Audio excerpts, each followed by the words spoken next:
హలనేని శేషరావు జనసేనాని పవన్ కళ్యాణ్ మార్కాపురం వెళ్ళారు. ఆ సందర్భంగా ఆ వేదిక మీద కొత్త జిల్లాల ప్రస్తావన వచ్చింది.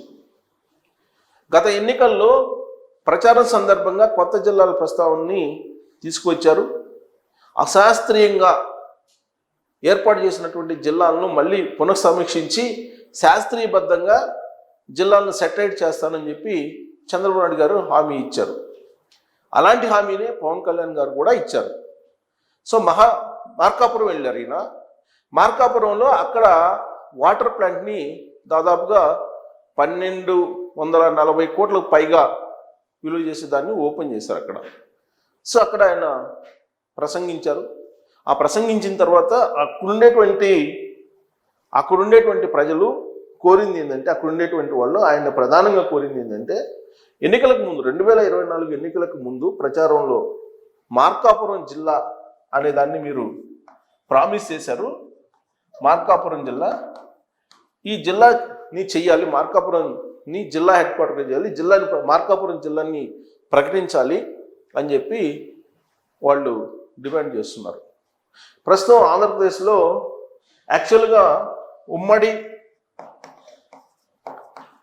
ఏపీ అంటే తెలంగాణ కూడా వస్తుంది. అలా కాకుండా ఏపీ విడిపోయిన తర్వాత ఏపీలో 13 జిల్లాలు ఉన్నాయి.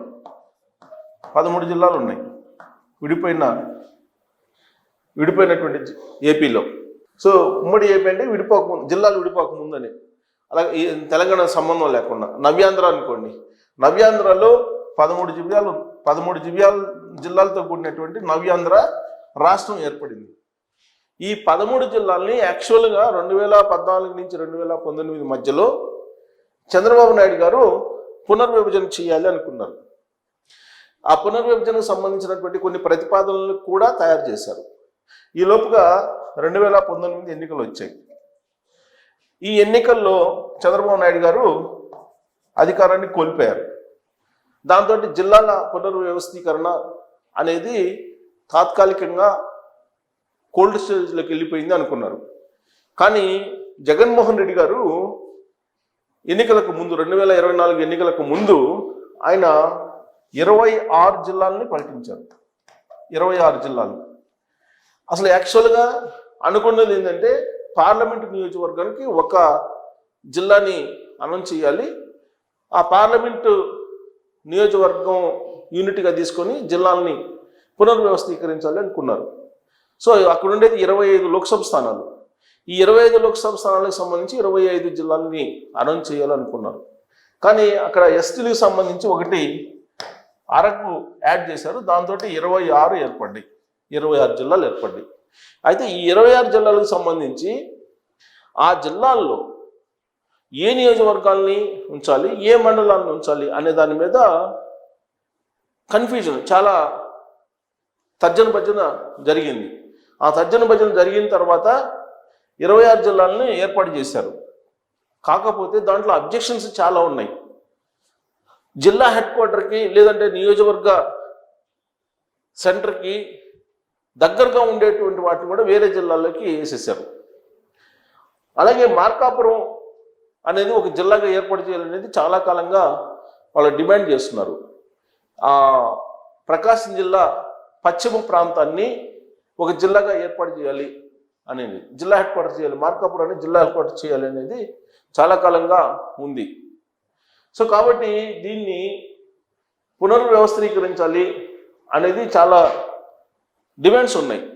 ఈ ఏర్పడినట్టు 26 జిల్లాల్లో కొత్త ప్రభుత్వం వచ్చిన తర్వాత కొన్నిటిని పరిశీలించింది, కొన్నిటిని సరిచేసింది, ఇంకా సరిచేయాల్సినవి ఉన్నాయి. జిల్లా హెడ్ క్వార్టర్లతో పాటు రెవెన్యూ డివిజన్లు, మండల హెడ్ క్వార్టర్లను కూడా పెంచాలి అనేటువంటి డిమాండ్ కూడా వస్తూ ఉంది. కాకపోతే ఇప్పుడు ఉన్నటువంటి పరిస్థితుల్లో దాని జోలికి వెళ్ళట్లేదు. ఎందుకనంటే ప్రస్తుతం ఆంధ్రప్రదేశ్ దాదాపుగా 10 సంవత్సరాలు వెనుకబడింది అనేది చంద్రబాబు నాయుడు గారు చెప్తున్నారు. 2019 నుంచి 2024 మధ్య కాలంలో జరిగినటువంటి పరిపాలన విధ్వంసాన్ని సృష్టించింది అనేది ఆయన చెప్పేటువంటి మాట. ఆయనే కాదు, కేంద్ర హోంశాఖ మంత్రి అమిత్ షా గారు చెప్తున్నారు, ప్రధానమంత్రి నరేంద్ర మోడీ గారు చెప్తున్నారు, పవన్ కళ్యాణ్ గారు చెప్తున్నారు. అందరూ ముక్త కంఠంతో చెప్పేది ఏంటంటే 10 సంవత్సరాల పాటు వెళ్ళిపోయింది, విధ్వంసం జరిగింది. ఆ విధ్వంసం నుంచి మళ్ళా ఆంధ్రప్రదేశ్ని నిర్మాణం చేయాలి అనేది వాళ్ళు చెప్తూ ఉన్నారు. ఆ మేరకు తొలి ఏడాది సుపరిపాలన తొలి అడుగు అనేటువంటి పేరుతోటి ఏడాది పూర్తి చేసుకున్నటువంటి సందర్భంగా ప్రజల్లోకి ఎమ్మెల్యేలు, మంత్రులు, ముఖ్యమంత్రి, డిప్యూటీ సీఎం వీళ్ళందరూ వెళ్తున్నటువంటి సందర్భంగా ప్రజల నుంచి వస్తున్నటువంటి డిమాండ్లు ఏంటంటే ఎక్కువగా భూములకు సంబంధించినటువంటి వివాదాలు, భూ వివాదాలు ఎక్కువగా వస్తున్నాయి. కంప్లైంట్స్ దాదాపు 90% అవే వస్తున్నాయి, భూ వివాదాలు. అలాగే రైతులకు గిట్టుబాటు ధర ఇవి మాత్రమే వస్తున్నాయి ప్రధానమైనటువంటిది. కానీ ఎక్కడా కూడా ఈ జిల్లాలకు సంబంధించినటువంటి అంశాలు రావట్లేదు. ఫస్ట్ టైం మార్కాపురం వెళ్ళినప్పుడు డిప్యూటీ సీఎం పవన్ కళ్యాణ్ గారు శుక్రవారం రోజు వెళ్ళారు. అక్కడ ఈ మార్కాపురం జిల్లా గురించి ప్రస్తావనకు వచ్చింది. ఇది ఒక మార్కాపురమే కాదు, ఆల్మోస్ట్ చాలా చోట్ల జిల్లా హెడ్ క్వార్టర్కి దగ్గరగా ఉండేటువంటి వాటిని కూడా ఇంకో జిల్లాకి వేసినటువంటి సందర్భాలు ఉన్నాయి. వాటన్నిటిని ఇప్పుడు పరిశీలించాలి. అలాగే రెవెన్యూ డివిజన్లు కూడా పెంచాలి. అలాగే మండల హెడ్ క్వార్టర్స్ని కూడా పెంచాలి. ఇది మళ్ళా జిల్లాల నుంచి మండలాల వరకు, అలాగే గ్రామాల సంఖ్యను కూడా పెంచాలి. ఇవన్నీ కూడా పునర్విభజన చేయాలి. ఇదంతా సైంటిఫిక్గా చేయాలి. దాన్ని సైంటిఫిక్గా చేయాలంటే ఇప్పటికిప్పుడు అయ్యేటువంటి పరిస్థితి లేదు. దాని మీద మళ్ళీ అబ్జెక్షన్స్ కార్పొరేట్ చేయాలి, అబ్జెక్షన్స్ తీసుకోవాలి, వాటిని పరిశీలించాలి, ఇవన్నీ చేయాలి. బట్ ఇప్పటికిప్పుడు చేసేటువంటి పరిస్థితి అయితే ఉండకపోవచ్చు. ఎందుకంటే నియోజకవర్గాల పునర్విభజన అనేది ఒకటి ఉంది. 2028కి నియోజకవర్గాల పునర్విభజన చేయాలి అంటున్నారు. ఏది? అసెంబ్లీ నియోజకవర్గాలు, అలాగే లోక్సభకు సంబంధించి కూడా.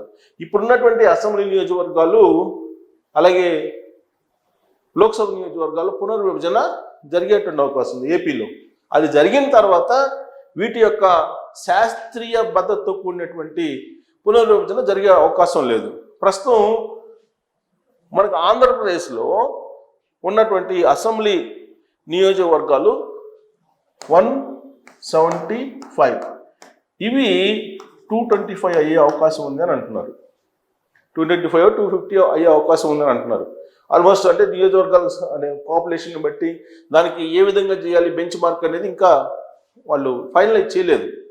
ప్రస్తుతం ఉన్నటువంటి 25 ఎంపీలు కాస్త 33 దాకా అయ్యే అవకాశం ఉంది అని అంటున్నారు.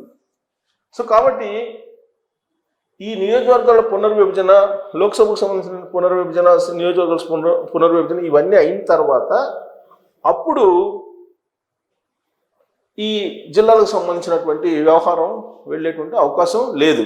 సో అప్పటి వరకు ఇవన్నీ కూడా అభ్యర్థనల కింద మనం తీసుకోవాలి తప్పితే ఇప్పటికిప్పుడు పవన్ కళ్యాణ్ గారికి విజ్ఞాపన పత్రం ఇచ్చినంత మాత్రాన మార్కాపురంని జిల్లా చేస్తారు అని అనుకోవడానికి లేదు.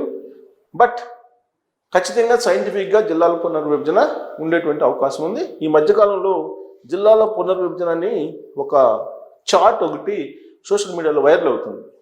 అది వాస్తవం కాదు అనేటువంటి విషయాన్ని ప్రభుత్వమే చెప్తుంది.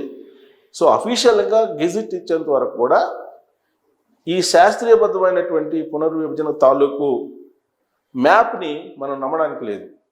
సో కాబట్టి దీనికి పునర్విభజనతో పాటు నియోజకవర్గాల లోక్సభకు సంబంధించినటువంటి పునర్విభజన అయిపోయిన తర్వాత ఇవి జిల్లాల సంఖ్యను పెంచడమా, లేదంటే ఉన్నటువంటి జిల్లాలు 26 జిల్లాల్లో శాస్త్రీయబద్ధంగా సరిహద్దులను ఏర్పాటు చేయడం అనేది జరుగుతుంది. అప్పటి వరకు ఎన్నికల్లో 2024లో హామీ ఇచ్చినప్పటికి కూడా దాన్ని ఇప్పటికిప్పుడు నెరవేర్చేటువంటి అవకాశాలు ఉండకపోవచ్చు. సో దీని మీద మీ అభిప్రాయం ఏంటి తెలియజేయచ్చు. Thank you.